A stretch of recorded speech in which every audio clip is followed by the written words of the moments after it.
everyone and welcome to the second episode of Ask the Expert, where our expert answers common questions asked by you guys.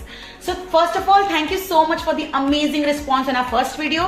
But अगर अभी भी आपने जाके वो video नहीं देखी है तो please go and check it out.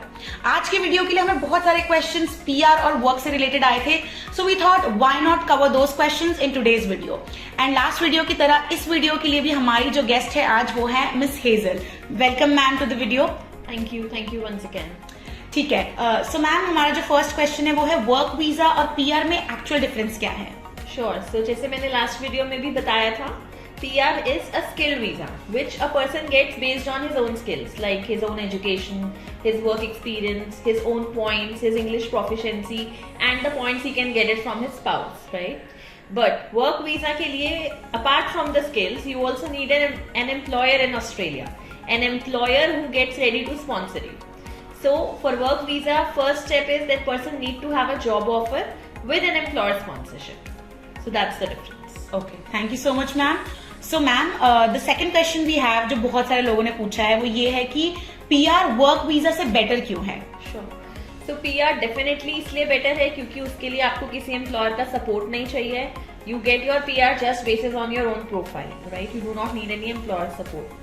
Secondly, when you go on a work visa, you are in a foundation that you have to work with that employer only for 2 years or maybe 3 years, depending कि वो कितने years का visa है और कितने years की आपको sponsorship मिली है.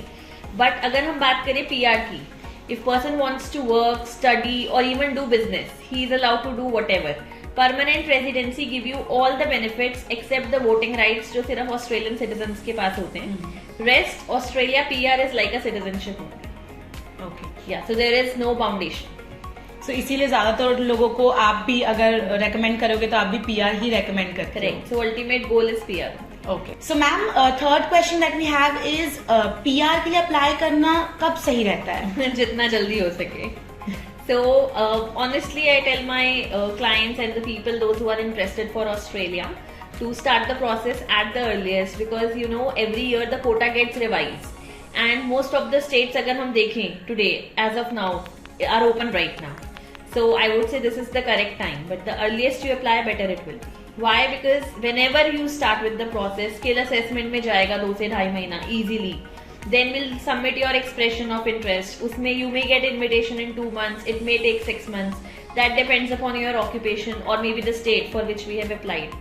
फिर invitation आने के बाद भी it will take an additional time of roughly around 1 year to get the visa. तो जितना हम जल्दी अप्लाई करेंगे उतने बेटर चांसेस रहेंगे बिकॉज ऑब्वियसली हर कंट्री का एक कोटा होता है फॉर अ स्किल शॉर्टेज. जितनी जल्दी वो कोटा फिनिश हो जाएगा ऑब्वियसली माइग्रेशन के रूल्स कभी भी चेंज हो सकते हैं. सो द सही time is today.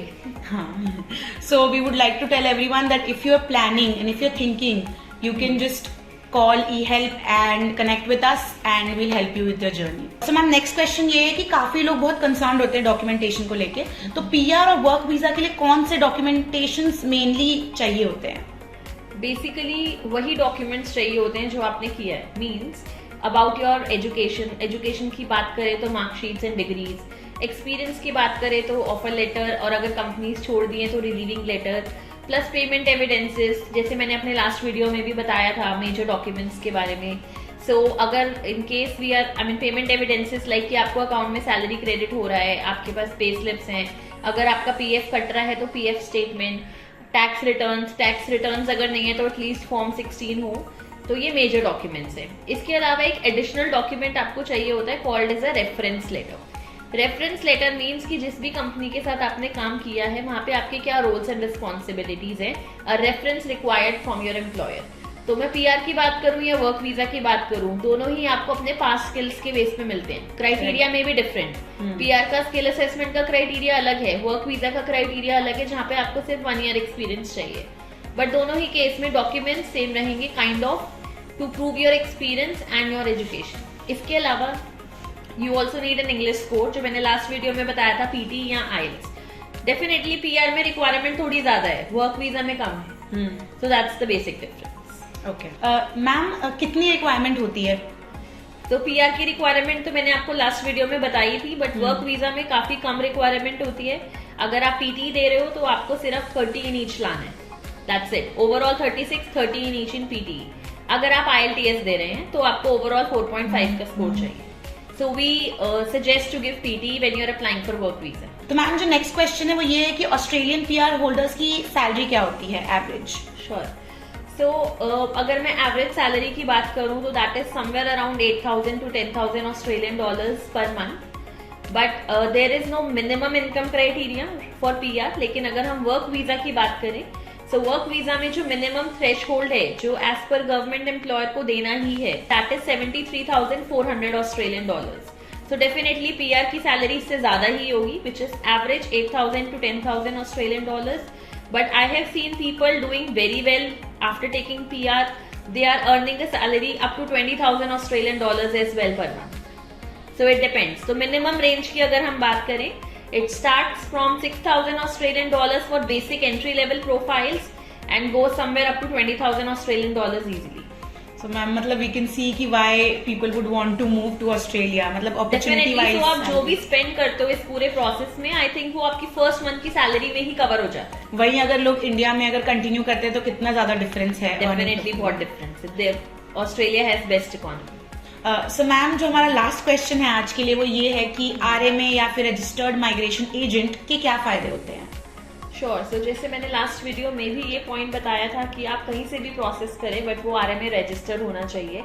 Y? Because Australia की जो लॉज हैं that are complex, right? So RMA agents ही लीगली लाइसेंस्ड ऑथराइज्ड एजेंट्स हैं to represent your visa application आपके बिहाफ पे.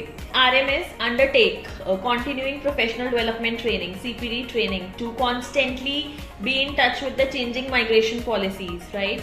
एंड जब भी डॉक्यूमेंटेशन का सजेशन फ्रॉम RMA आता है that is up to date. They according to the application they suggest the best pathway, the best of the requirements to get favorable outcomes to avoid any chances of rejection. So RMA is definitely important है.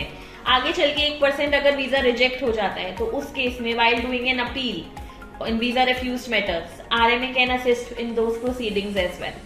So I would say कि जो DIBP है, Department of Immigration and Border Protection, they actually promotes applications which are submitted via RMA. So that's very important. Thank you so much ma'am for coming today and answering all these questions for our audience. I think ये काफी helpful होने वाला है जो भी Australia जाने का सोच रहे हैं या फिर इन प्रोसेस में है या कंफ्यूज्ड है. आई थिंक हमने काफी सारे क्वेश्चंस कवर कर लिए हैं in this video and in the previous video. So please go and check out a previous video as well. And if you still have questions about it, चाहे वो migration से related हो, PR जैसे ma'am ने आज answer किया, इसके भी आपके पास और क्वेश्चंस हो सकते हैं. If you have any more questions आप कमेंट्स में डाल दो and we'll definitely cover that in the next video. Till then, thank you so much. Please don't forget to like, share and subscribe to our YouTube channel and see you in the next video.